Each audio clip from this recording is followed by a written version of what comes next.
할렐루야.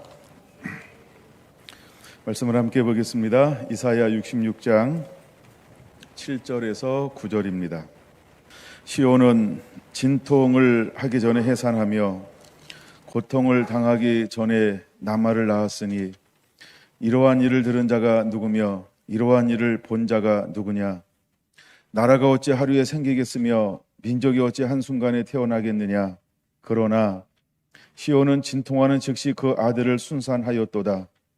여호와께서 이르시되 내가 아이를 갖도록 하였은즉 해산하게 하지 아니하겠느냐? 내 하나님이 이르시되 나는 해산하게 하는 이인즉 어찌 태를 닫겠느냐 하시니라. 아멘. 이사야 38번째 시간. 시온이 순산한다. 이런 제목으로 함께 은혜를 나누겠습니다. 시온이 순산한다. 2년 전이었죠. 우리 서울 비전센터를 준비할 때 하나님이 저에게 주었던 말씀 중에 하나가 66장 7절에서 9절이었어요.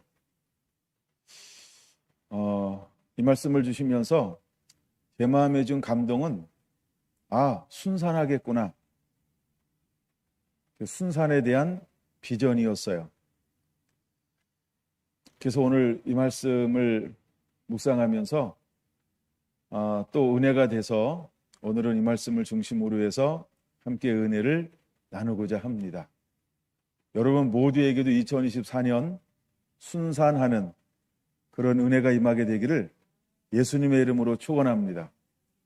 아이를 낳든 영혼을 낳든 하나님의 계획한 축복을 열매로 만들어내든 여러분에게 풍성하고 풍족한 그리고 넉넉하고 아름다운 열매가 주렁주렁 그렇게 맺혀지며 결산하는 그런 아름다운 2024년이 되기를 예수님의 이름으로 축복합니다. 아멘. 네, 그래서 2024년이 순산하는 한 해가 되기를 소망합니다. 먼저 순산하기 전에 하나님이 하시는 일이 있습니다. 그 일은 어떤 일이냐 하면 2절과 5절 상반절에 보면 분리를 하는데 하나님이 어떤 일, 거룩한 분리, 첫 번째가 거룩한 분리입니다. 하나님이 어떻게 거룩한 분리를 하는가? 첫째는 마음이 가난한 자, 심령에 통회하는 자, 내 말을 듣고 떠오는 사람 하고 하나님이 분리를 시킨다라고 하는 겁니다. 마음이 가난한 자는 하나님을 찾는 것을 말하죠. 심령에 통회한다는 것은 하나님의 은혜를 끊임없이 추구하는 것을 말하죠. 말씀 앞에 떠오는 것은 하나님을 경외하는 것을 말합니다. 근데 하나님은 이 거룩한 자와 이제 분리하게 될 거라는 거죠. 마지막 때는. 누구랑 분리하느냐는 거죠. 3절, 4절, 5절 중반절 이하에 보면 예배에 실패한 사람들이 있어요. 이 사람들을 걸어서 우리는 무엇이라고 부를 수 있을까?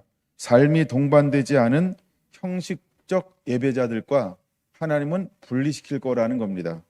이걸 다른 말로 말하면 위선자와 하나님은 분리시킬 것이다 라고 말하고 있습니다. 예수님 시대에 예수님께서 오셔서 하는 일이 있어요. 그것이 무엇일까? 예수님은 분리하는 작업을 끊임없이 하시고 계셨다는 겁니다. 우리가 예수님이 하셨던 일을 마태복음으로 먼저 한번 하나 살펴보려고 합니다. 마태복음 3장 1절입니다. 단저 세례 요한이 드디어 이 땅 가운데 활동하기 시작을 했습니다. 3장 2절 그는 회개하라 천국에 가까웠느니라 소리를 외치며 이사야서를 통하여 예언하신 그 말씀을 이 땅 가운데 이루기 시작을 했습니다. 5절 그때 예루살렘과 온 유대와 요단강 사방에서 수많은 사람들이 세례 요한이 머무는 요단강으로 나오기 시작했다라고 하는 겁니다. 여러분 마지막 때에도 하나님의 계시를 주고 예언을 주고 빛을 가지고 일어날 때 이 빛을 보기 위해서 동서남북 사방에서 원근각지에서 수많은 사람들이 몰려오게 될 것이다 이걸 여러분 믿음으로 취하시기 바랍니다. 그러면 우리에게 말하는 영적 요단강은 한 군데가 아니고 수많은 곳에 영적 요단강이 만들어지게 될 겁니다. 왜냐하면 하나님은 한 사람만 쓰는 게 아니고 이로 헤아릴 수 없는 수많은 사람들이 다시 오실 주님의 길을 예비하기 위해서 하나님의 영의 인도함 받고 그 시대의 계시를 가지고 일어날 것이기 때문입니다. 그러면 하나님이 예비한 사람들이 동시에 일어나서 각각 위치일 때 여러분 그 원근각지에서 그 위치는 곳으로 돌아와 나오는 이런 역사들이 일어나게 될 것입니다. 6절 그들이 나와서 하는 일이 무엇일까요? 자기들의 죄를 자복하고 요단강에서 그에게 세례를 받기 시작할 거라는 겁니다. 즉 마지막 때 대부분과 대수서는 이렇게 일어나는 것입니다. 이제 마지막 때 하나님의 사람이 일어나서 이 회개의 복음을 증거하는 거죠. 요한계시록 12장 17절 이기는 자는 두 가지를 가지고 있습니다.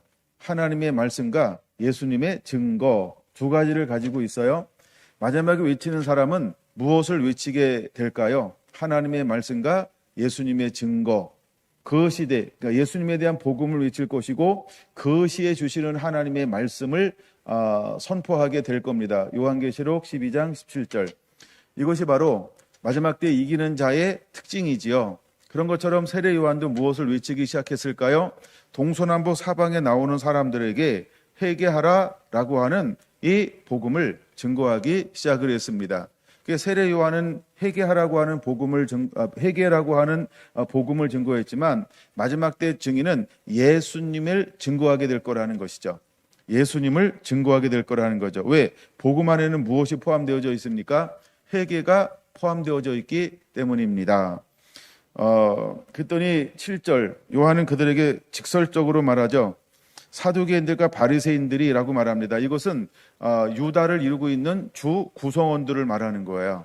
그러니까 우리 한국을 일컬어서 우리는 한민족, 한족 이러잖아요, 그렇죠? 그런 것처럼 바리새인과 사두개인들은 유대인을 이루고 있는 두 양대 세력들을 말하는 것입니다. 그러니까 온 유대를 말하는 거죠. 그들에게 말합니다. 독사의 자식들아. 그러니까 그 시대가 얼마나 힘들고 어렵고 완악하고 폐역하고 완고하고 그 다음에 메말라 있는 것을 황폐하고 있는 것을 그냥 보여주는 단어가 독사의 자식들이라는 단어입니다. 어떤 사람들은 거칠게 얘기하면 알레르기 반응을 보이는 경우가 있어요. 그러나 여러분 우리가 할 때는 그렇게 외쳐야 합니다. 세례 요한한테 누가 알레르기 반응을 보이겠어요? 그렇죠? 그런 것처럼 하여간 그 시대를 한마디로 뭐라고 표현하냐 하면 독사의 자식들로 표현하고 있는 거예요. 여러분들 안에 의분, 거룩한 의분, 질투하는 하나님, 여호와 칸나 이런 질투하는 하나님의 사랑이 우리 안에 있을 때 세례 요한보다 더 강력하고 세게 더 외칠 수 있다는 거예요. 여러분 그냥 교양을 싼다고 천국 가는 게 아니고 말씀에 순종하고 믿음을 외칠 때 천국 가는 겁니다. 여러분 하나님의 기쁨이 되기를 예수님의 이름으로 부탁을 드립니다. 그래서 그들에게 강력하게 외치죠. 누가 너희를 가르쳐 임박한 진노를 피하라 하더냐. 여기서 중요한 단어가 임박한 진노입니다. 이게 이제 66장에서도 그대로 표현되어 올 것입니다. 마지막 때는 임박한 진노입니다. 그러니까 임박한 진노 그때에 하나님이 세우는 사람이 누구일까요? 두 증인인 것입니다. 마지막 때 추수와 일꾼은 임박한 진노가 왔을 때 하나님이 세례 요한을 보내어 다시 오실 주의 길을 예비한 것처럼 이렇게 하나님이 사람을 일으킬 거라는 거예요. 예, 여러분이 그 주인공이 되기를 예수님의 이름으로 축원합니다. 그러면서 정확하게 외치죠. 회개에 합당한 열매를 맺으라는 겁니다. 그냥 회개했니? 회개했어? 잘했구나. 이게 아니고요. 뭐 하라고요? 회개에 합당한 열매를 맺으라는 거예요. 열매를 가져야 돼. 이게 아니고요. 뭐라고? 열매를 맺어야 된다는 거예요. 그거 붙잡으시기 바랍니다. 수많은 사람들은 회개했다고 이야기합니다. 그럼 우리는 당당하게 이렇게 이야기해야 됩니다. 열매를 내놔봐. 열매를 못 내놓으면요. 그냥 간단하게 생각해야 돼. 가짜입니다. 예, 장난치는 겁니다. 말장난하는 거고 하나님한테 나와서 뭐 시비 거는 것도 아니고 열매를 맺으라라고 정확하게 외치고 있어요, 여러분. 한글이니까 끝까지 읽을 수 있잖아요. 영어도 아니고. 뭐 히브리어로 우리가 히브리어 성경 보는 것도 아니고 킹제임스 버전을 보는 것도 아니고. 그렇죠? 회개에 합당한 열매를 맺고 정확하게 말합니다. 여러분 우리는 이것을 정확하게 알고 있어야 되고 여러분이 그런 삶을 살고 있는 자가 되어야 합니다. 자, 이제 세례 요한이 등장을 했어요. 그 다음에 세례 요한이 등장을 하고 난 다음에 또 하나 그가 하는 일이 있어요. 예수님을 소개하는 것입니다. 그는 우리는 마지막에 누구를 소개하는 거예요? 내 뒤에 오실 신랑 되신 예수님, 그분을 소개하는 거예요. 그래서 계시록 19장에 백마를 타고 오셔서 모든 것들을 심판하실 그 내 뒤에 오시는 신랑 되신 예수님, 내 뒤에 오시는 심판자 예수님, 그분을 소개하는 거예요. 근데 세례 요한은 어떻게 소개를 하고 있나요? 10절 이렇게 말합니다. 이미 도끼가 나무 뿌리에 놓였으니, 그럼 이 시대는 어떤 시대인가요? 도끼가 나무 뿌리에 놓여진 시대라는 겁니다. 우리가 이 시대를 분별할 줄 알아야 돼요. 좋은 열매를 맺지 아니하는 나무마다 찍혀 불에 던지리라 라고 말했습니다. 그러면 오늘을 사는 저와 여러분들은 초점이 어디에 있어야 될까요? 열매 있니? 열매 없니?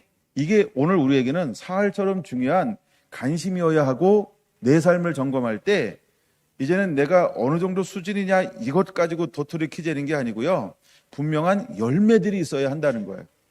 열매는 반드시 삶을 통해서만 만들어져요. 그래서 열매 맺지 못하는 나무는 찍혀 버리는 거고요, 열매를 맺는 나무는 거룩한 분리 가운데, 주님의 은혜 가운데 머물게 될 겁니다.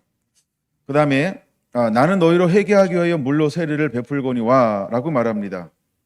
근데 내 뒤에 오시는 분을 소개하는데 어떻게 소개하고 있어요? 나보다 능력이 많으시니 나는 그의 신을 들기도 감당하지 못하겠노라. 그는 성령과 불로 너희에게 세례를 베푸실 것이요 라고 말합니다. 그러면서 하시는 말이, 그분이 오시면 뭘 할 거라고요? 나는 그냥 회개하라고 외칠 뿐이야. 근데 내 뒤에 오시는 분은 뭐 하는 분인지 알아? 그는 분리하는 분이야. 그는 분리하는 분이야. 그는 구별하는 분이야. 그분은 천국과 지옥을 가르칠 수 있는 분이야. 그는 천국과 지옥을 이제 분명하게 보여주실 분이야. 내 뒤에 오신 분, 신랑은 어떤 분일까요? 다시 오실 예수님은 어떤 분일까요? 여러분 12절이라는 겁니다. 12절은 같이 읽어볼까요? 손에 키를 들고 자기의 타작마당을 정하게 하사 알곡은 모아 곳간에 드리고 쭉저기는 꺼지지 않는 불에 태우시리라. 할렐루야. 그러니까 그분은 뭐 하시는 분이에요? 정확하게 분리하시는 분이라는 거예요. 거룩한 것과 불결한 것을 분리하는 분이라고 하는 겁니다. 이 일이 먼저 일어나게 될 거라고 우리에게 말씀을 해주고 있는 것입니다. 여러분, 주님이 이제 예수님께서 오셔서 타작마작을 전하고 분리하는 것처럼 두 증인이 이 땅 가운데 와서 하는 일이 있습니다. 두 증인이 이 땅 가운데 와서 하는 일이 뭘까? 이거는 요한계시록 11장으로 보려고 합니다. 요한계시록 11장, 이제 실제로 11장은 두 증인을 말하죠. 근데 두 증인이 하는 일이 뭐냐는 거죠. 오늘 10절로 한번 먼저 볼게요. 요한계시록 11장 10절 찾으신 분은 같이 읽을까요? 이 두 선지자가 땅에 사는 자들을 괴롭게 한 고로라고 말합니다. 그러니까 내 뒤에 오시는 분은 불과 성령으로 세례를 줄 것인데, 이미 그는 손에 무엇을 쥐고 있나요? 그는 키를 들고 있다는 거예요. 그래서 타작마당을 정하게 될 거예요. 그래서 알곡은 모아 곳간에 드리고 쭉정이는 꺼지지 않는 불에 태우실 거라고 마태복음 3장은 말하고 있단 말이에요. 근데 두 증인은 뭘 하는 사람일까요? 땅에 사는 자들을 괴롭게 한 고로라고 말합니다. 땅에 산다 이 말은 뭐냐면 땅에 속한 자를 말하죠. 마귀에게 속한 자를 말하는 거죠. 하나님을 떠난 자들을 말하는 거죠. 이 사람들은 불의한 자를 말하는 거죠. 이 사람들은 더러운 자를 말하는 거죠. 이 사람들은 하나님께 기도하지 않습니다. 하나님을 찾지 않습니다. 하나님을 사모하지도 않고 갈망하지도 않습니다. 하나님 앞에 순종하지도 않습니다. 이 사람들을 땅에 사는 자들 이렇게 표현하는 겁니다. 근데 이 땅에 사는 사람들은 두 증인이 외칠 때 어떤 걸 느낄까요? 괴롭다는 거예요. 왜 괴로울까요? 여러분, 외치는데 왜 괴로울까요? 이게 참 아이러니한 거예요. 그렇죠? 근데 괴롭긴 한데 뭐가 안 돼요? 회개가 안 돼요. 괴롭기는 한데 뭐가 안 돼요? 회개할 마음은 없어요. 괴롭기는 한데 뭐가 없어요? 예, 욕심을 버릴 마음은 없어요.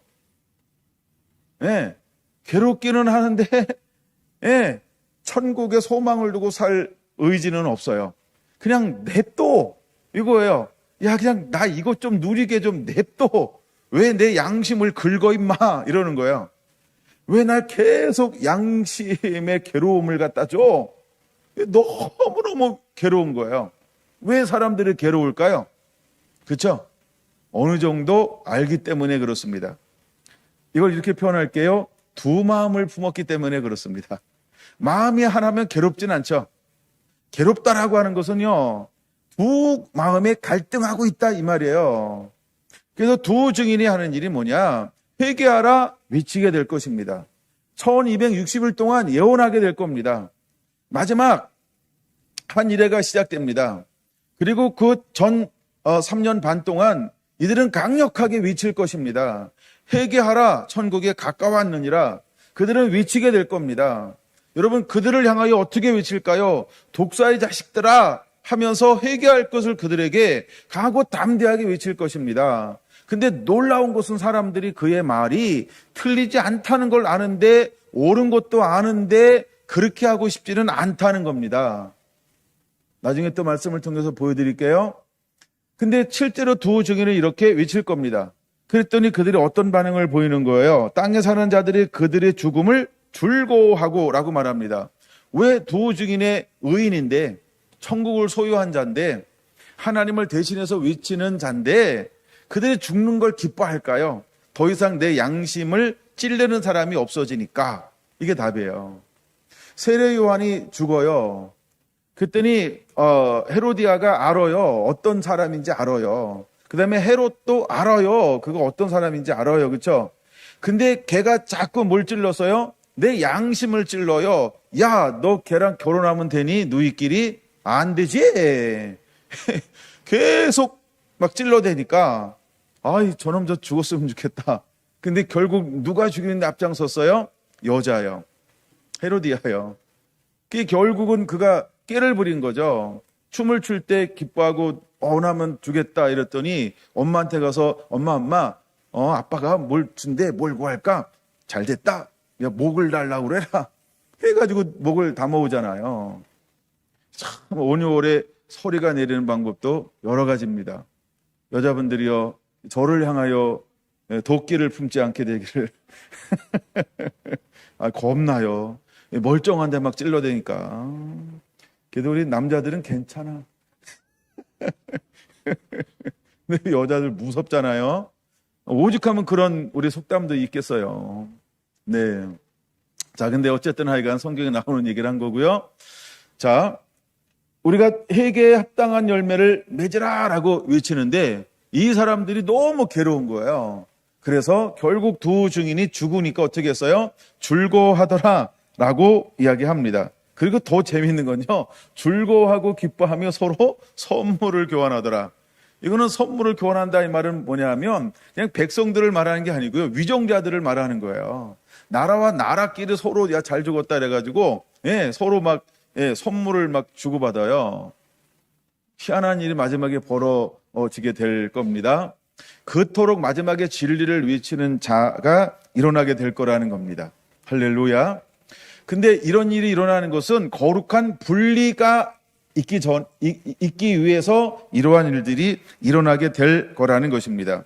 그럼 왜 그들은 괴로워할까? 그냥 저거만 놓고 이미 아는 거니까. 그래도 찾죠. 요한계시록 22장 11절입니다. 불의를 행하는 자는 그대로 불의하고, 그들은 불의를 행하는 자이기 때문에 마지막 때 두 증인이 외쳐도 회심하지 않습니다. 만약에 여러분들 중에서 계속 말씀을 외치는데 회심할 여지가 안 보인다. 간단합니다. 여러분 정체성은 불의한 자입니다. 네. 계속 목사님한테 왜 시비 걸어 이런 분들 있잖아요. 왜 난 가만히 있는데 가끔 말씀으로 내 얘기를 그렇게 한대 이러면서 나에게 내가 시비 건다고 얘기할 수 있어요. 예. 하여간 내가 시비 걸겠어요, 여러분하고. 예. 그쵸? 그건 불의한 자입니다, 여러분. 그 다음에 두 번째가 뭐죠?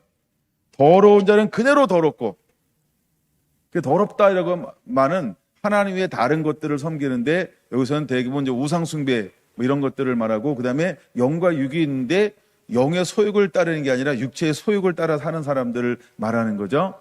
그래서 그 사람들은, 더러운 사람은요, 우상 섬기는 거를 두 마음 품은 것을 그걸 못 버려요. 연연하면서, 연민하면서, 고민하면서 상담을 아무리 받아봐야 그게 되나? 안 됩니다.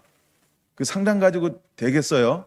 그쵸? 가슴을 찢으며, 옷 찢지 말고 가슴을 찢으며 철저하게 회개하고, 주님의 은혜가 아니고 나는 할 수 없사오니 하면서 막 눈물 콧물 흘리면서 곡기를 끊고, 그 정도만 함께 매달려야죠. 막 간절히. 근데 그런 걸 할 생각이 없어요. 왜? 배고프니까. 그냥 간단하게 뭘 하고 싶어 해요. 편리성, 단순성. 안 됩니다. 근데 어쨌든 하여간 이 더러운 사람들은 그대로 더럽고, 그러니까 그들이 괴로운 거예요. 나도 그걸 하고 싶은데 돼요? 안 돼요? 안 되니까 괴로운 거예요. 근데 두 증인이 여러분들이 사람들을요, 송곳으로 살짝 찌르는 자가 돼야 돼요. 안 찔릴래요? 괴롭혀야 돼요. 회개하라고. 끊임없이 막 살살 막 약을 올리셔야 돼. 회개하라고. 예? 마지막 때 두 증인은 그들이 듣고 싶은 이야기를 하는 게 아니고요, 듣고 싶지 않은 이야기를 한단 말이에요. 근데 듣고 싶지 않은 이야기가 하나님 입장에서는 뭐예요? 빛이요 진리요 생명이란 말이에요. 여러분, 그걸 전하는 자가 또 선포하는 자가 되어야 할 줄로 믿습니다. 자, 22장을 찾아보는 이유는 그 다음 걸 좀 더 읽으려고요. 12절, 보라, 내가 속히 오리니 내가 줄 상이 있어 각 사람에게 그가 행한 대로 갚아주리라. 여러분, 주님이 속히 오고 싶어 하는 자가 되어야 할 줄로 믿습니다. 14절, 자기 두루마기를 빠는 자들은 복이 있다라고 말합니다. 우리는 매일매일 나의 삶을 하나님 앞에 나가 회개하는 자가 되어야 하는 것입니다. 한번 회개하는 게 끝나게 매일매일 주님 앞에 나는 날마다 죽노라라고 하는 것처럼 우리는 자기 두루마기를 매일매일 빠는 자들이 되어야 할 줄로 믿습니다. 할렐루야. 그 다음에 어떤 사람들이 다 성 밖에 있게 될 겁니까? 15절의 사람들은 전부 분리가 될 거라고 하는 걸 보여주고 있습니다. 마태복음 21장으로 한번 보겠습니다. 마태복음 21장 33절 볼까요? 포도원을 비유하는 말씀입니다. 한 사람이 많은 농부들이 있어서 이제 어디 멀리 타국으로 떠나는데 그 이제 밭을 여러 사람한테 나누어 주고 떠났습니다. 34절, 열매를 거둘 때가 되었어요. 뭘 거둘 때가 됐다고요? 그 열매는 굉장히 중요합니다. 여러분, 반드시 말씀을 살아내는 그것이 있어야 된다는 거예요. 말씀대로 살고 있는 것이 열매예요. 말씀대로 살고 있는 것, 그걸 가지고 있어야 합니다. 자, 그럼 이제 열매를 받으려고 자기 종들을 농부들에게 보내왔습니다. 첫 번째 35절 농부에게 보냈어요. 그랬더니 농부들이 그 종을 잡아 어떻게 했습니까? 하나는 심히 때리고 하나는 죽이고 하나는 돌로 쳤어요. 또 다른 사람에게 종들을 처음보다 더 많이 보냈어요. 그도 어떻게 했을까요? 심히 때리고 죽이고 돌로 쳤어요. 37절 세 번째, 후에 자기 아들을 보내면서 이렇게 말했어요. 그들이 내 아들은 존대하리라 라고 생각을 했죠. 근데 아들을 딱 오니까 종들이 모여서 뭘 하기 시작합니까? 단합을 하죠. 어떻게 단합합니까? 이는 상족자니 죽이자. 그의 유산을 우리가 차지하자. 늙은이가 무슨 힘이 있겠냐? 이렇게 해가지고 이제 아들을 향하여서 죽이고 유산도 아예 우리가 차지하자. 배은망덕이죠. 하나님이 그렇게 은혜 주었는데 우리가 그럴 수 있다는 거예요. 내가 젊을 때 잘 섬겼으니까 나이 먹을수록 안정감을 취하려고 하는 경향이 우리 안에도 있는 거 아닌가요? 여러분, 우리 나이가 하나님 앞에서 뭐 그리 대단하겠어요, 그렇죠? 천년이 하루 같으신 분, 안개와 같고 낙엽과 같은 인생에 여러분 우리의 연수를 자랑할 이유가 없다는 거예요. 우린 매일매일 하나님 앞에 청춘처럼 서는 자가 되기를 예수님의 이름으로 축원합니다. 점점 우리 교회도 나이가 먹어가고 있잖아요. 그래서 노파심이 하는 얘기니까 노파심으로 들어주면 은혜고요. 아이고 왜 내 나이를 가지고 건드려? 이러면 시험 드는 거예요. 그렇죠? 똑같은 이야기인데 어떻게 듣냐에 따라서 하늘과 땅 차이가 나기도 합니다. 그렇죠? 할미 권사님. 네. 20년 전부터 할미였어요. 네. 그래서 우리에게는 똑같다라고 하는 거예요. 그러니까 우리가 하나님을 향하여 주인을 향하여 우리가 어떤 마음을 가지고 사느냐, 이것이 우리의 정체성이 될 거라고 하는 것이지요.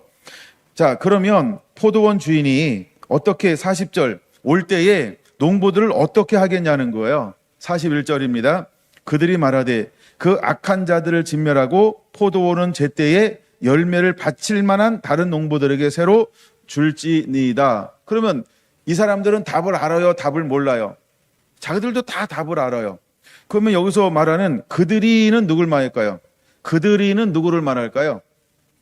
45절에 답이 나오는데 그들이는 누구를 말할까요? 대제사장들과 바리새인들을 말하는 거예요. 그러니까 이미 그들은 외식하는 자들은 형식적이고 종교적인 사람들은요 머리로는 다 알아요. 머리로는 아는데 뭐가 없어요. 열매 내놔 그랬더니 뭐 열매 있는 것처럼 뭐 뒤적거리는데 아무것도 못 넣는 거예요. 이 사람들이 대제사장들과 바리새인들, 이 사람들은 어떤 삶을 살아니까 형식주의요, 외식주의요. 위선만 있지.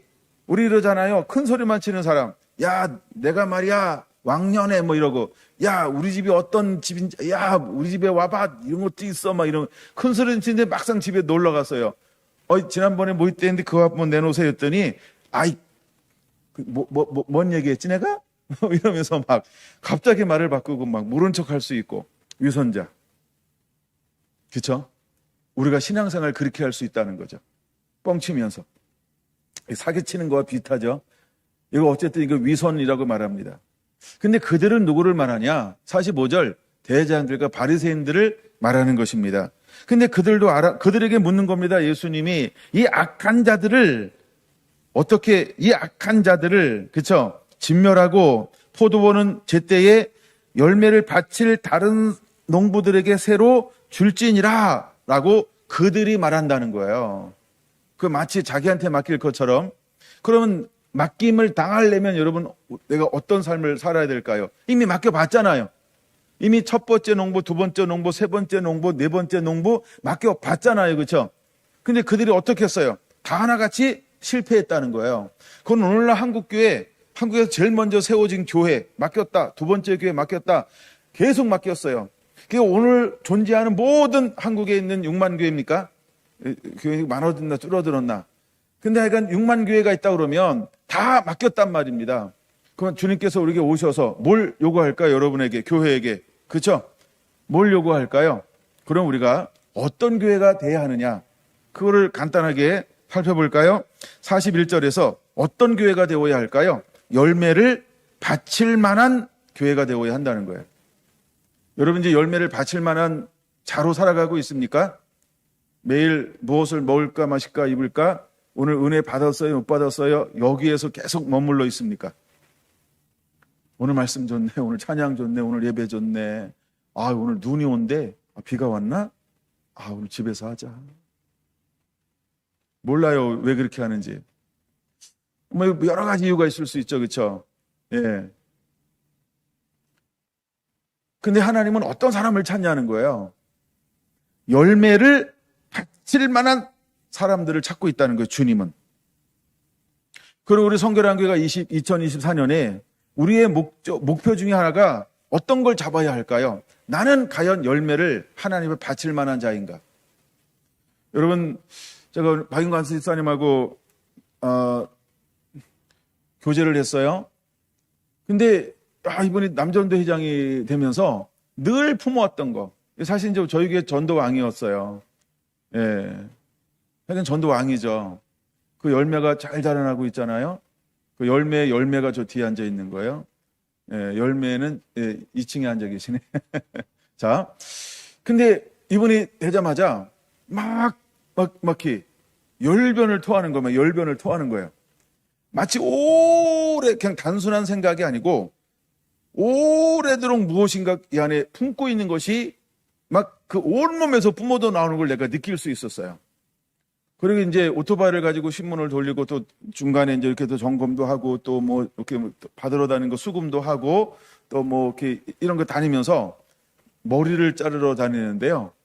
거기에 고구마 전도법처럼 가가지고 충분히 익을 때까지 한 번 가고 두 번 가고 세 번 보고 네 번 보고 자꾸만 가고 싶네. 이래가지고 끊임없이 그 한 집을 공략하는 거예요. 그리고 2년 3년을 그 집에 가는 거예요. 그리고 막 온갖 갈 때 이제 가끔 이렇게 뭐 까만 봉지, 노란 봉지, 하얀 봉지 막 들고 가고. 예. 그건 그 집이 잘 깎냐 그런 거 상관없어요. 전도하려고. 관계를 맺어서. 이래가지고 이제 거기 이제 다 됐는데 그 다음에 또 다른 데 또 옮기는 거예요. 그게 또 공을 막 들여요. 공을 막 들여요. 또 옮겨요. 그래서 또 공을 막 들여요. 그러니까 늘 이분은 뭐냐면 이 전도에 대한 생각으로 막 가득 차 있는 거예요. 전도에 관한 생각으로 막 가득 차 있는 거를 제가 안수지성에 그 교제하면서 느꼈어요. 야, 참 이분은 성결한 교회가 부흥하기를 저렇게 힘쓰고 애쓰는구나. 예. 그냥 어떻게든지 하게 막 한 영혼도 데려오라고. 이번에 발표한 거 다 들으셨죠? 그냥 뭐 등록도 아니고 두 번 나오는 것도 아니고 이것도 저것도 없어. 무조건 나오기만 하면 그냥, 예. 이야, 그럼 왜 그렇게 하냐? 이미 얘기를 쭉 들어보니까 생각은 정말 뭐 한국교회가 다 하는 생각을 똑같이 다 가지고 있는 거예요. 전도 안 되고 힘들고 어렵다. 교회 한번 나오고 교회 가자는 게 쉽냐? 굉장히 어렵다. 근데 그 사람이 한 번 해서 교회 나왔다. 이것만 해도 대단한 걸 알고 있어요. 그러니까 차포 띄고 그냥 결론만 짱 얘기한 거예요. 무조건 데려오면 이렇게 하자. 아, 그냥 나온 게 아니구나. 그러니까 생각이 없는 분은 등록을 해야 되는 거 아니에요? 뭐 이렇게 얘기를 해요. 배부른 소리죠. 누가 했는지 내가 몰라서 하는 얘기니까 배 꺼지지 마시고 배불러 있으면 됩니다. 근데 하여간 막 생각을 막 이 영혼 구원에 대한 막 이 생각이요. 꽉 차 있는 걸 막 느끼는 거예요. 참 멋있다. 참 멋있다. 예.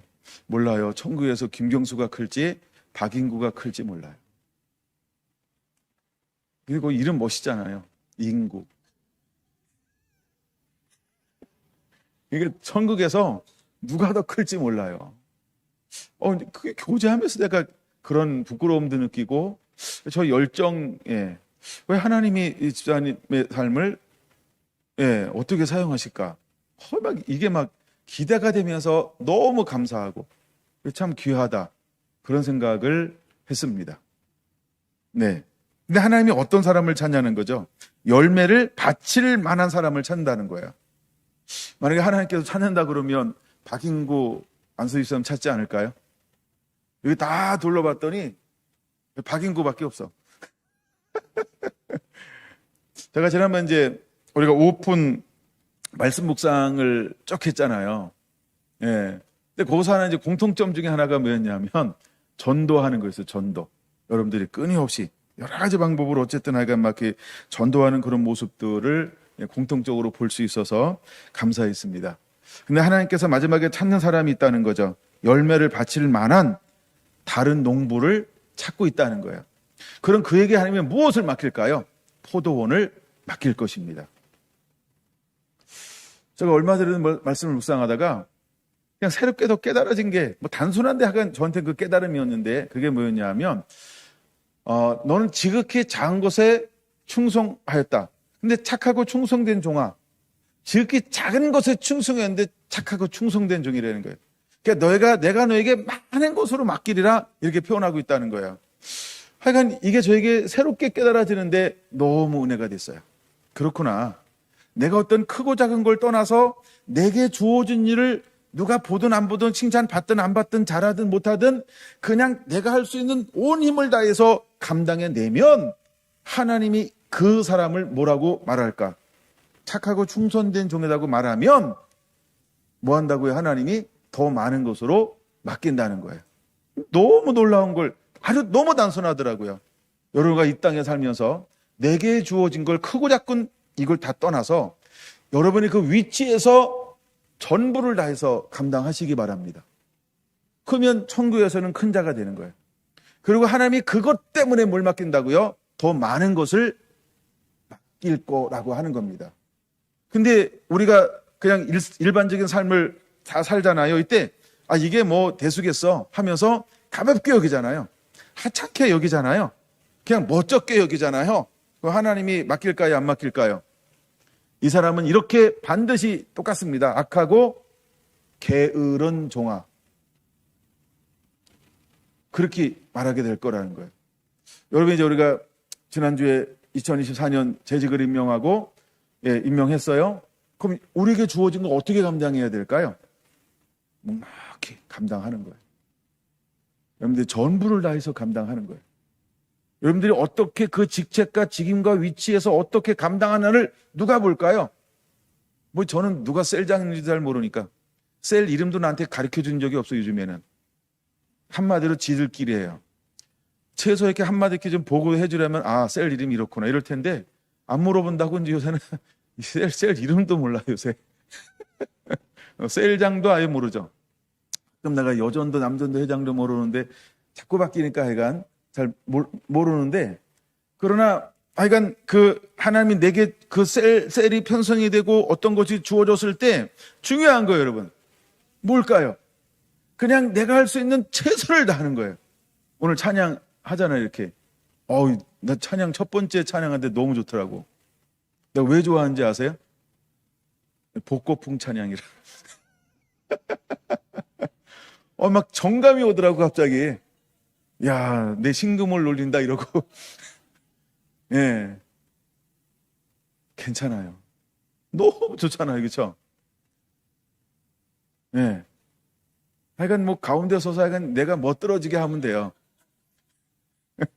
마지막에 그게 안 돼서 그렇지. 내가 우리 이인순 권사한테 깜짝 놀란 게 있잖아요. 어떻게 이렇게 찬양을 잘하려면 내가 잘할 때까지 연습하고 온대잖아요. 내가 몇 년 전에 들은 이야기인데 지금까지도 그런 줄 알아. 근데 내가 늘 할 때마다 지켜보잖아요. 근데 그러고 있더라고요. 혜진이가 반주해서 그런지 하여간 내가 잘할 때까지 연습한대잖아요. 인도자는 그래야 되잖아요. 그쵸? 예. 마지막 곡은 여기 있는 분이 더 잘했어요. 표시를 미리미리 해줘야지 막 옆에서 도와주지. 예, 하여간 어쨌든 내가 잘못하면 표시라도 정확하게 해야 돼. 두 개를 필 건지 하나 필 건지 이거 새끼를 필 건지 그래야 딴 사람이 막 도와주지. 이걸 늦게 하니까 그쵸? 딴 사람들도 야, 내가 우리 성혜 집사님 보면서 그런 걸 느꼈어요. 야, 참 찬양 참 잘하는구나. 그걸 느꼈어요. 네, 충성 이야기하다가 나온 이야기입니다. 그러니까 내게 주어진 것을 충성할 때 그게 작고 아무도 안 알아주고 왜 나 홀로 하고 있어야 되고 뭐 그럴 수 있죠. 장로님 왜 이 나이에 내가 화장실 청소하리 뭐 내가 이 나이에도 토요일마다 나와서 이걸 왜 다 하리. 한결같이 20년 동안 20년 더 된다. 변치 않고 이걸 해주잖아요. 이게 얼마나 감사한 거예요. 그렇죠? 요즘 이제 제가 우리 권사들 보면서 느끼는 게 있어요. 나이 먹긴 먹는구나 이런 거 느껴요. 예. 이제 우리가 이제 연말만 되면은 이제 심각한 게 하나 생기는 거예요. 주방은 누가 하리? 이거 집회 때 얘기해야 되는데 오늘 수요일 전국에 방송 다 된다. 그래서 이제 주방은 누가 하리? 뭐 이런 거예요. 그러니까 뭐 간단합니다. 아무도 안 하겠다 그러면 밥 안 먹으면 돼요. 그 뭐 밥 먹는 걸 하루 금식시키죠. 뭐. 집에 가서 드시래요 그러면 다 누가 집에 가겠어요? 다 가다가 알아서 자기들끼리 다 사 먹겠지. 제가 집이 제일 가까워요. 근데 이게 우리 교회만 그런 게 아니고 이게 거의 전국 교회 똑같아요 요즘에.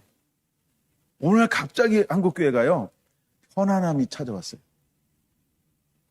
그리고 교회가 나이 먹어요. 그러니까 내가 아이고 평생 했는데 힘들어 이래요. 일단은 시장 보는 게 힘들어요. 그리고 저기 나와서 뜨거운 데서 막 이거 하는 게 너무 힘든 거 맞아요. 모르는 거 아니죠. 그래도 하여간 자원에서 할 때까지 하고 자원 안 한다 그러면 그냥 부엌 없애고 저기 다 새로운 걸로 만들죠. 뭐. 그러니까 간단합니다.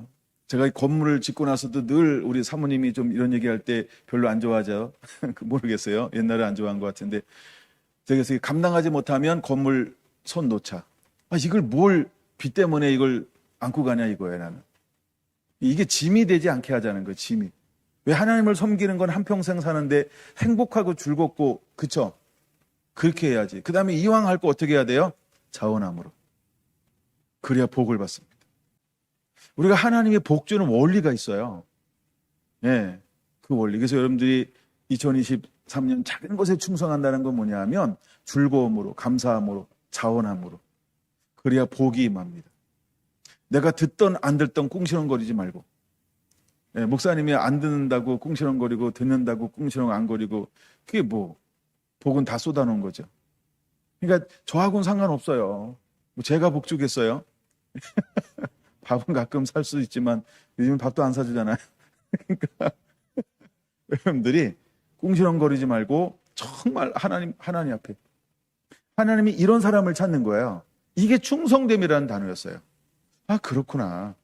내가 여기 있든 저기 있든 제가요 목회가 경주에 있든 서울에 있든 어디에 있든 그게 중요한 게 아니고 하나님 앞에 내가 여기에서 맡겨준 양들을 가지고 어떻게 목회하고 있냐. 주님은 그거를 본다.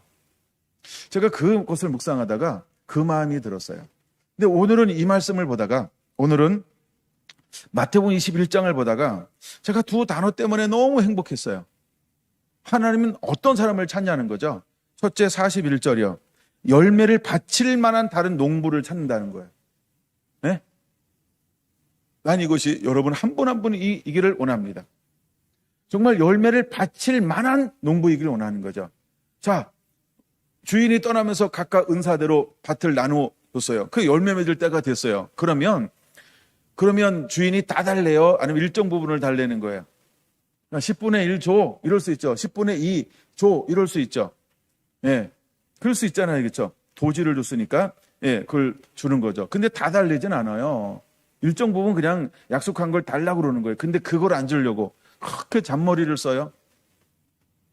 그러니까 주인이 다른 포도원을 맡길 수 있어요? 못 맡겨요? 못 맡기는 거예요. 왜? 작은 것에 충성하지 않는데 어떻게 큰 거를 맡길 수 있냐는 거죠. 여러분들이 각자 위치에서 정말 주어진 것에 전부를 힘을 다하시길 바랍니다. 할렐루야. 그게 잘 섬기는 거예요. 꿍시렁거리지 말고. 몰라요. 누가 꿍시렁거리는지 내가 근데 하여간 여러분 하여간 그게 충성됐다라는 말입니다. 그 다음에 43절 이렇게 말합니다. 그러므로 내가 너희에게 이르노니 하나님의 나라를 너희는 빼앗기고 너희는 이라고 할 때 너희는 누굴까요? 아까 그 잘못된 종들이요. 다르게 말하면 45절 대제사장들과 바리새인들이요. 왜? 45절 먼저 볼까요? 대제사장들과 바리새인들이 예수님의 비유를 듣고 시작. 자기들을 가리켜 말씀하신 줄 알고 알긴 잘 알아. 이렇게 한번 합시다. 옆 사람 보고 시작. 옆 사람 봐야죠. 다시 한번 시작. 예. 예, 저 2층에도 했죠. 서울셀도 했나요? 하여간 알기는 잘 알아요. 자기들 보고 하는 얘기를. 그렇죠? 근데 다시 43절이요. 하나님 나라를 너희는 할 때 너희는 이 사람들을 말하는 거예요. 빼앗기고 그 나라의 열매를 맺는 백성이 받으리라. 누가 그 포도원을 받는다고요? 하나님 나라의 열매를 맺는 사람이, 교회가, 단체가 받게 될 거라는 거야. 그럼 여러분 2024년을 시작할 때의 마음이 어떤 마음이어야 할까? 나 이렇게 정말 열매를 하나님 앞에 바칠 만한 농부가 되겠습니다. 그리고 내게 주어진 걸 기쁨으로 하는 거예요. 내게 주어진 걸 기쁨으로 하는 거예요. 할렐루야. 그런 성도가 되기를 예수님의 이름으로 축원을 드립니다. 아멘. 자, 이제 오늘 지금 이제 분리에 대해서 첫 번째 말씀을 나누었습니다. 크게 두 번째입니다. 66장으로 넘어와야 되겠죠? 7절 봅니다. 시온은 진통을 하기 전에 해산하며 고통을 당하기 전에 나말을 낳았으니, 여러분 여기서 뭘 봤나요? 1. 고통하기 전에. 그러면 이 말이 맞는 말이에요? 틀린 말이에요? 여러분, 우리가 임신과 출산에는 뭐가 있을 거라고 말씀을 하고 있죠? 그렇죠? 창세기 3장 16절이에요. 창세기 3장 16절. 임신하는 고통이 있을 것이고 수고하는 출산이 있을 것이다. 그러니까 한마디로 말하면 임신 자체는 뭐라는 거예요? 출산 자체는 뭐라는 거예요? 고통이고 고난이라는 거예요. 그게 수고로운 일이라는 거예요. 이거는 어려운 일인 거예요. 그러니까 입덧을 해야 되지, 밥맛은 없지, 몸은 자꾸 늘어나지, 그다음 배는 무거워지니까 허리는 아프지, 온몸이 붓지. 이게 쉬운 일이에요, 어려운 일이에요? 뭐 제가 말 못하지 못한 거 여러분 다 경험했잖아요. 남자니까 한계가 있어요. 체험적 이야기가 아니고 간접적 이야기니까. 근데 이건 출산은 저주로 말미암아 그 고통과 수고가 더 크게 될 거라고 말했단 말이에요. 그렇죠? 근데 왜 66장 7절에서는 이제 하나님께서 새로운 걸 선포하고 있다는 거죠? 이게 뭐냐는 거예요. 하나님은 우리를 새로운 곳으로 인도하게 될 거라는 것입니다. 여러분 창세기 3장 16절을 한번 볼까요? 옮겼어요? 예, 창세기 3장 16절 같이 한번 읽습니다. 찾으신 분은 또 여자에게 이르되 내가 내게 임신하는 고통을 크게 더하리니 내가 수고하고 자식을 낳을 것이며 너는 남편을 원하고 남편은 너를 다스릴 것이니라. 우리 성결한 교회는 이 말씀을 다시 한번 마음에 새기고 거룩한 마음으로 선서했으면 좋겠습니다. 예. 자, 첫 번째는 뭐냐 하면 내가 임신하는 고통을 크게 더하리니. 전에는 임신하는데 고통이 있었어요, 없었어요? 임신과 출산에 있었어요. 근데 여기는 크게 더한다고 분명히 말하고 있죠. 없었던 건데 생긴 게 아니고요. 어느 정도는 있었는데 감당할 수 있었는데 뭐 하는 거예요? 이제는 감당할 수 없을 정도로 고통이 더 클 것이다. 그래가지고 실제로 우리에게 두 가지가 있어요. 하나는 이 임신도 굉장히 중요하지만 출산이 굉장히 위험하죠. 출산하다가 엄마가 죽는 경우가 있어요. 산모. 두 번째는 아이가 사산되는 경우가 있어요. 이처럼 크게 더한다라고 하는 것은 출산은 뭐와 맞바꿀 수 있어요? 생명을 만들어냈는데, 생명을 낳는데 생명과 맞바꿀 무엇이 생겨버렸어요? 고통이 생겨버렸어요. 수고가 생겨져 버렸어요. 근데 실제로 오늘날 이렇게 과학이 의술이 발달됐음에도 불구하고 출산하다가 어떻게 되는 분도 있어요? 죽는 분도 많죠. 소식 못 들었어요? 그쵸? 잘못되는 분도 있죠. 마비가 오는 분도 있고. 예. 여러 가지 이상 변화가 일어나는 경우가 얼마나 많은지 몰라요. 이건 무엇의 결과일까요? 아담과 하와가 범죄한 결과로 하나님이 그 고통을 더한 거예요. 이건 저주가 아닙니다, 여러분. 하나님은 저주는 누구한테 했을까요? 땅과 뱀에게 저주했습니다. 근데 하나님은 사람에게 저주하지는 않았어요. 다만 뭘 준다 그랬어요? 고통이 더 크게 될 것이다 라고 말씀했다는 거예요. 그리고서 하나님이 이렇게 두 번째 선포한다는 거죠. 너는 남편을 원하고 라고 말합니다.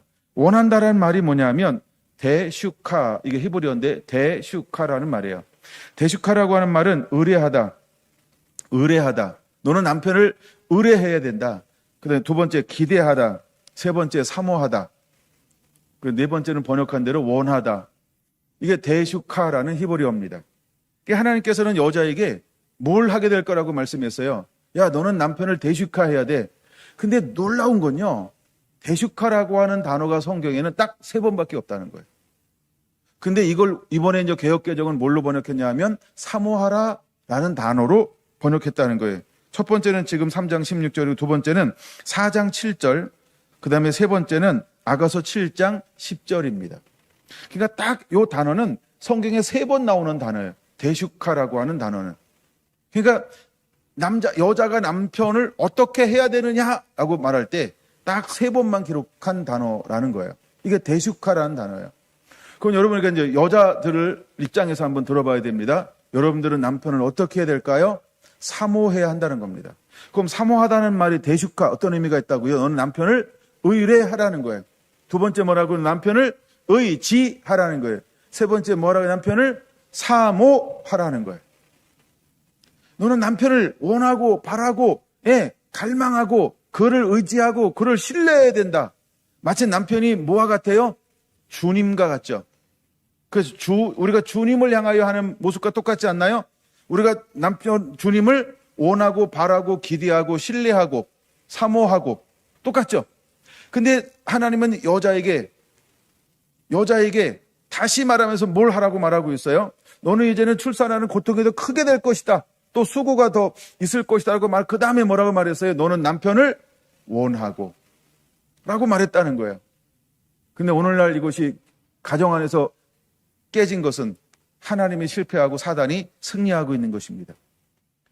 사랑하는 여러분, 하나님을 기쁘시게 하기 원하면 우리가 예수님을 믿으면 구원받는다는 말씀을 믿고 이것도 말씀으로 인정하면 이거 회복해야 되지 않을까요? 사단은 끊임없이 이것을 가정에서 파괴하고 있다는 거예요. 그래서 우리가 이미 사회가 들어왔어요. 사회가 들어왔다는 게 뭐예요? 남녀 평등이 들어왔어요. 요즘에 이런 설교를 누가 제대로 외칠 수 있을까요? 이 사회 구조 안에서 굉장히 힘들죠. 왜? 이미 우리는 평등이라고 하는 게 너무 길들여져 있잖아요. 그렇죠? 평등이라고 하는 거 길들여져 있기 때문에 이 설교가 오늘날 21세기에 먹힐까? 상관없어요.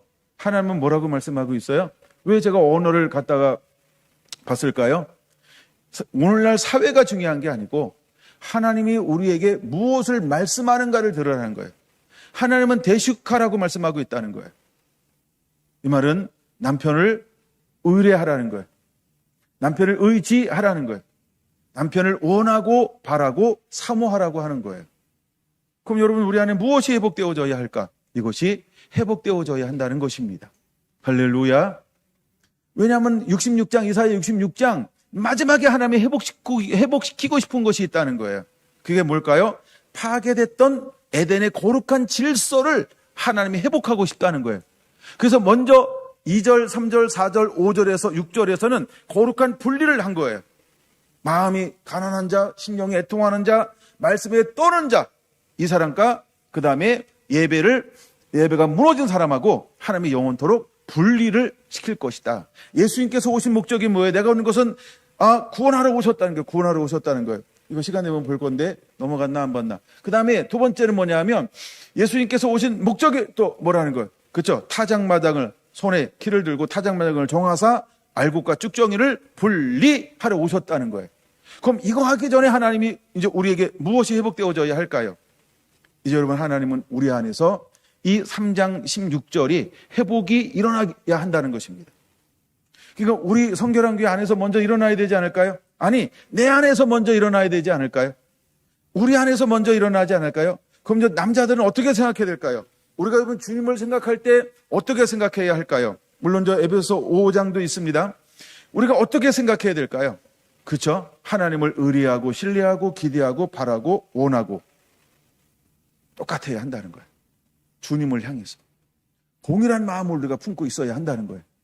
하나님이 이런 사람들을 나중에 통하여 일하실 거라는 거예요. 이 사람들이 하나님이 원하시는 열매를 맺을 사람들이라는 거예요. 우리 안에 이런 마인드가 없잖아요. 우리 안에 이런 생각이 없잖아요. 우리 안에 이런 가치관, 뜻이 없잖아요. 그 아무리 뭘 줘도 생각과 뜻과 가치관이 없으면 그걸 못 감당해낸다는 거예요.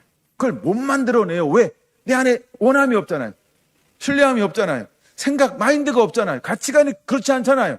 뜻이 달라. 의지가 달라. 성향이 달라. 성품이 달라. 아무리 좋은 걸 주입해도 내가 싫으면, 그쵸? 받기는 해요. 근데 내 걸로 못 만들어내요. 사랑이라고 하는 게 뭔지 아세요? 사랑은 내 거 내려놓고 그분 걸 전부를 수용하는 게 사랑이에요. 여러분 어떤가요? 말씀을 그대로 이렇게 순종합니까? 그다음에 그대로 받아들입니까? 그리고 내 거 내려놓고 말씀 그대로 살아냅니까? 그러면 순전한 자예요. 하나님은 이런 사람들을 찾는다는 거예요.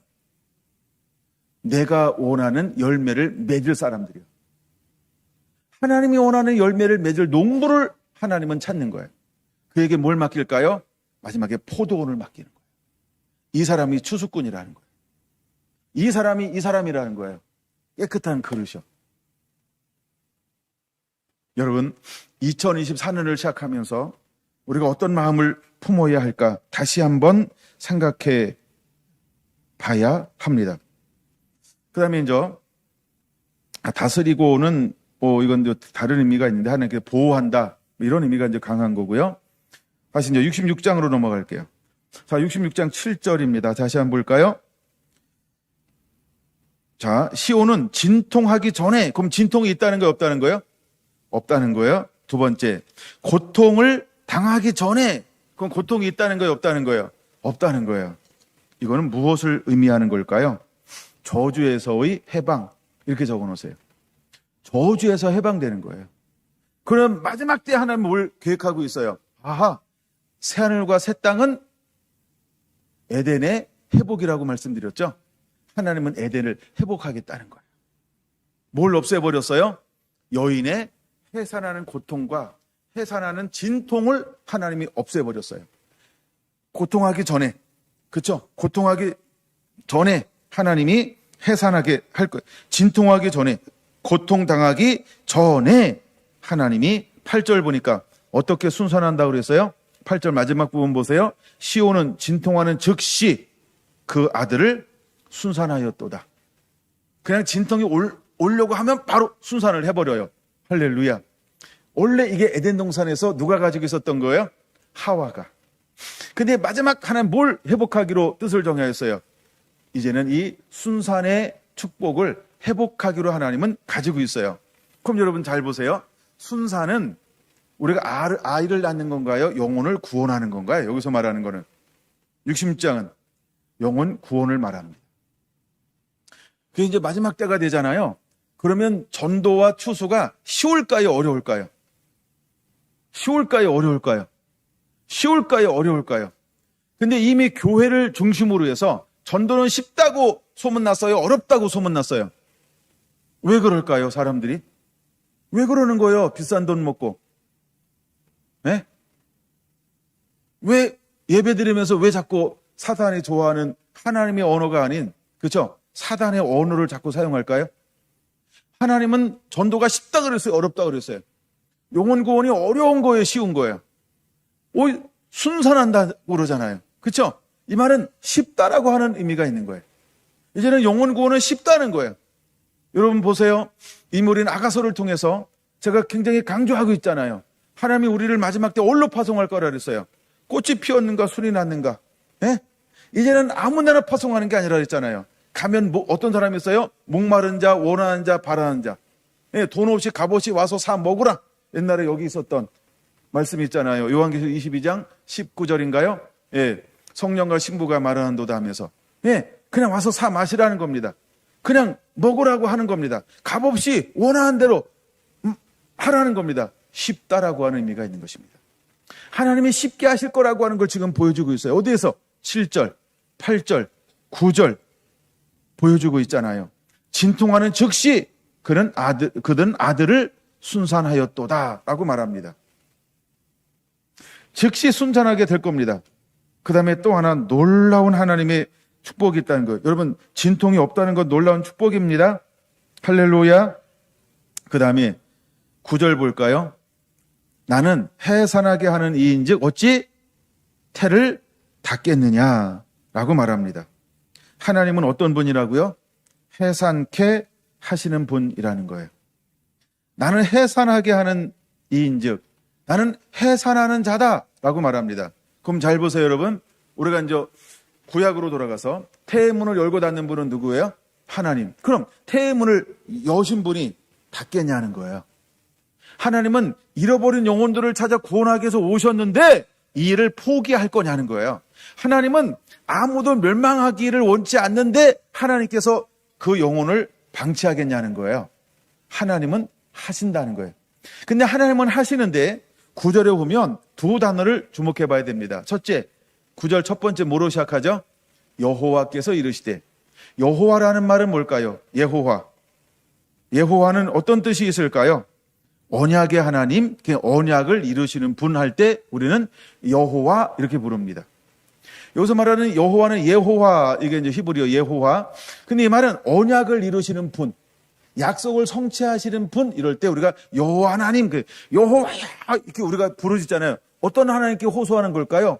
약속을 이루시는 여호와요. 그렇죠? 언약을 이루시는 하나님, 이렇게 외치는 거예요. 그러니까 약속과 언약을 이루시는 분, 이렇게 적어 놓으세요. 그 다음에 쭉 나오니까 또 누가 또 말씀하시죠?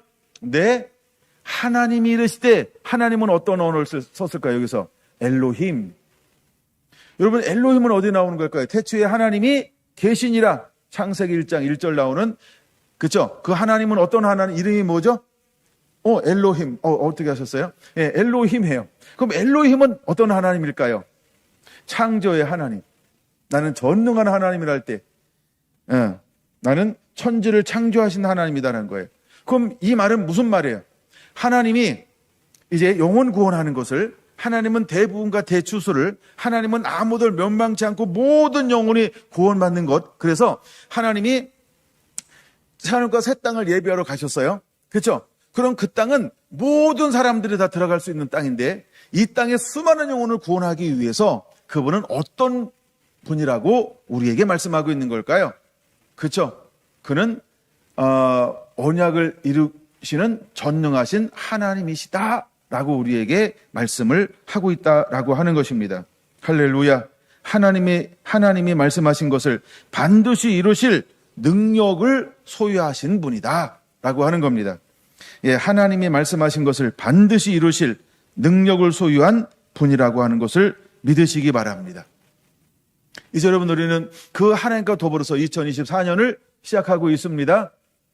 이제 하나님은 우리에게 말합니다. 시온이 순산하게 될 거라고. 여러분, 시온은 순산하게 될 것입니다. 시온을 위해서 구원을 시작하신 이가 반드시 구원을 이룰 것이라고 하는 것입니다. 여러분, 하나님이 이 고통하기 전에, 그 다음에 진통하는 즉시 해산하시는 분으로 소개하는 이유는 어디에 있을까? 저주에서 의인으로 반드시 만들 것이다. 회복의 의미가 있어요. 그래서 마지막 때 주님은 회복하시는 분으로 오실 겁니다. 왜? 그분 어떤 분이니까? 긍휼의 하나님, 자비의 하나님, 사랑의 하나님, 은총의 하나님이시기 때문입니다. 믿습니까? 그러므로 우리가 내가 바라보고 추구하고 원하는 그분이 어떤 분인지를 우리는 깨달아야 합니다. 그럼 왜 마지막 때 하나님은 죄에서 구원하는 분으로, 이렇게 순산시키시는 분으로 그분을 우리에게 보여주고 있냐는 거예요. 이걸 제가 로마서 5장으로 한번 보려고 합니다. 로마서 5장 보면 하나님께서 우리를 사랑하시는데 어떻게 사랑하셨을까요? 5장 8절 한번 보겠습니다. 준비됐나요? 5장 8절 같이 읽겠습니다. 시작. 우리가 아직 죄인 되었을 때에 그리스도께서 우리를 위하여 죽으심으로 하나님께서 우리에 대한 자기의 사랑을 확증하셨기 때문이라는 거예요. 우리가 죄인 되었을 때, 그런 에덴을 회복하기 위해서 우리를 사랑하사 오셔서 죽기까지 우리를 사랑하신 분이라는 거예요. 우리가 죄인 되었을 때. 근데 로마서에서는 세 가지를 말하고 있어요. 첫째는 6절에 뭐라고 말하고 있어요? 우리가 아직 연약할 때 기약대로 그리스도께서 경건하지 않은 자들을 위하여 죽으셨다는 거예요. 그러니까 우리가 연약하고 강하고 이건 문제가 되지 않아요. 내가 연약하다 할지라도 주는 오셔서 나를 위해 죽으셨고 죄값을 담당하셨고 나를 하나님께서는 예수님 안에서 강하게 만드시는 분 믿습니까? 세 번째 10절이죠. 우리가 하나님과 우리 사이가 어떤 사이였을 때 그분은 우리에게 오셨을까요? 원수 되었을 때 오셔서 그는 죽으셨다는 거예요. 그리고 화목하게 만들었고 화목 제물이 되셨고 막힌 모든 담을 그분은 헐어 버리셨다라고 하는 것입니다. 여러분 이 사실을 믿습니까? 이렇게 한 이유가 무엇일까요? 19절 같이 읽습니다. 한 사람이 순종하지 아니함으로 많은 사람이 죄인된 것 같이 한 사람이 순종하심으로 많은 사람이 의인되게 하려고요. 이것이 66장 7절, 8절, 9절이라는 거예요. 이제 하나님은 진통하기 전에 해산하는 놀라운 축복을 줄 것입니다. 우리가 고통하기 전에 진통하는 즉시 고통 없이 해산하게 하실 것입니다. 해산하시는 분은 반드시 이 일을 이루실 것입니다. 그러므로 우리는 잃어버린 영혼들을 추수할 수 있습니다. 여러분 순이 났는가 꽃이 피었는가? 여러분 싹이 났는가? 반드시 남은 자들이 있습니다. 그 복음을 듣기 위해서 깨어있는 사람들이 있습니다. 우리는 그들을 향하여서 일어나는 자가 되어야 합니다. 여러분 주님은 남은 자들을 통하여서 새하늘과 새 땅에 반드시 들이실 거라고 하는 것을 기대하시기를 바랍니다. 할렐루야. 여러분 예수님께서 이 일을 향하신 이유가 로마서로 좀 더 볼게요. 로마서 6장 15절에서 23절 그냥 같이 한번 쭉 읽어나가겠습니다. 준비됐나요? 6장 15절 이하에서 23절 시작. 그런즉 어찌하리요? 우리가 법 아래에 있지 아니하고 은혜 아래에 있으니 죄를 지으리요? 그럴 수 없느니라. 너희 자신을 종으로 내주어 누구에게든지 순종하든지 그 순종을 받는 자의 종이 되는 줄을 너희가 알지 못하느냐? 혹은 죄의 종으로 사망에 이르고 혹은 순종의 종으로 의에 이르느니라. 하나님께 감사하리로다. 너희가 본래 죄의 종이더니 너희에게 전하여 준 바 교훈의 본을 마음으로 순종하여 죄로부터 해방되어 의에게 종이 되었느니라. 너희 육신이 연약함으로 내가 사람들의 예대로 말하노니 전에 너희가 너희 지체를 부정과 불법에 내주어 불법에 이른 것 같이 이제는 너희 지체를 의에게 종으로 내주어 거룩함에 이르라. 너희가 죄의 종이 되었을 때에는 의에 대하여 자유하였느니라. 너희가 그때에 무슨 열매를 얻었느냐? 이제는 너희가 그 일을 부끄러워하나니 이는 그 마지막이 사망임이니라. 그러나 이제는 너희가 죄로부터 해방되고 하나님께 종이 되어 거룩함에 이른 열매를 맺었으니 그 마지막은 영생이라. 죄의 싹은 사망이요 하나님의 은사는 그리스도 예수 우리 주 안에 있는 영생이니라. 이제는 우리는 의의 종이 되었습니다. 그래서 주님은 우리에게 뭘 원하는 거예요? 고통하기 전에 진통하는 즉시 해산케 하시는 분이기 때문에 반드시 언약을 이루실 거라는 겁니다. 첫사람 아담과 하가 범했던 모든 죄에서 우리를 사랑하사 죄 가운데 있을 때 예수님을 보내어 주셔서 피 흘려 죽으시고 모든 죄값을 담당하시고 이제 우리를 죄의 종이 아닌 무엇으로 삼아 주었을까요? 의의 종으로 삼아 주었다는 겁니다. 여러분 이 사람들을 위해서 주님이 예비한 것이 무엇일까요? 새하늘과 새 땅이라는 것입니다. 그러므로 우리는 순산하게 될 것입니다. 사랑하는 여러분, 잃어버린 영혼들을 품으시면 됩니다. 그러면 하나님은 우리에게 어떤 은혜를 부어줄까요? 순산하는 은혜를 반드시 부어주게 될 거라는 것입니다. 그러면 이 사랑을 누가 빼앗거나 누가 우리가 잃어버릴 수 있을까요? 없다는 것입니다. 마지막 로마서 8장 31절에서 39절 보겠습니다. 31절에서 39절 8장 시작. 그런즉 이 일에 대하여 우리가 무슨 말하리요? 만일 하나님이 우리를 미워 위하시면 누가 우리를 대적하리요? 자기 아들을 아끼지 아니하시고 우리 모든 사람들을 위하여 내주시니가 어찌 그 아들과 함께 모든 것을 우리에게 주시지 아니하겠느냐? 누가 능히 하나님께서 택하신 자들을 고발하리요? 의롭다 하신 이는 하나님이시니 누가 정죄하리요? 죽으실 뿐만 아니라 다시 살아나신 이는 그리스도 예수시니 그는 하나님 우편에 계신 자요 우리를 위하여 간구하시는 자시니라. 누가 우리를 그리스도의 사랑에서 끊으리요? 환난이나 곤고나 박해나 기근이나 적신이나 위험이나 칼이랴. 기록된 바 우리가 종일 주를 위하여 죽임을 당하게 되며 도살당할 양같이 여김을 받았나이다 함과 같으니라. 그러나 이 모든 일에 우리를 사랑하신 이로 말미암아 우리가 넉넉히 이기느니라. 내가 확신하노니 사망이나 생명이나 천사들이나 권세자들이나 현재일이나 장래일이나 능력이나 높음이나 깊음이나 하는 어떤 피조물들이라도 우리를 우리 주 예수 그리스도 안에 있는 하나님의 사랑에서 끊을 수 없으리로다. 아멘. 아멘.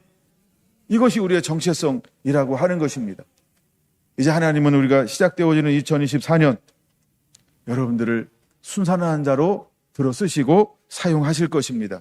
여러분, 새하늘과 새 땅은 예비되어져 있습니다. 이 일을 이루기 전에 먼저 거룩한 분리가 일어나게 될 것입니다. 이제 그런 다음에 시온은 진통하게 될 겁니다. 여러분, 우리는 진통하는 자가 되어야 합니다. 우리는 잃어버린 영혼들을 낳기 위하여 그들을 품는 것 자체가 진통입니다. 이제 진통하는 즉시 고통 없이 순산하게 될 것입니다. 왜? 나의 하나님은 해산하게 하시는 분이기 때문에 그렇습니다. 여러분, 주님은 마태복음 21장에 말하는 것처럼 어떤 사람들을 기대하고 있을까요? 41절, 열매를 바칠 만한 다른 농부를 찾고 있다는 것입니다. 43절, 하나님의 나라는 하나님의 나라 열매 맺는 백성이 받게 될 거라는 것입니다. 성결한 온 성도가 이 말씀 그대로 이루어내는 그런 영광의 2024년 되기를 예수님의 이름으로 축원을 드립니다. 기도하겠습니다.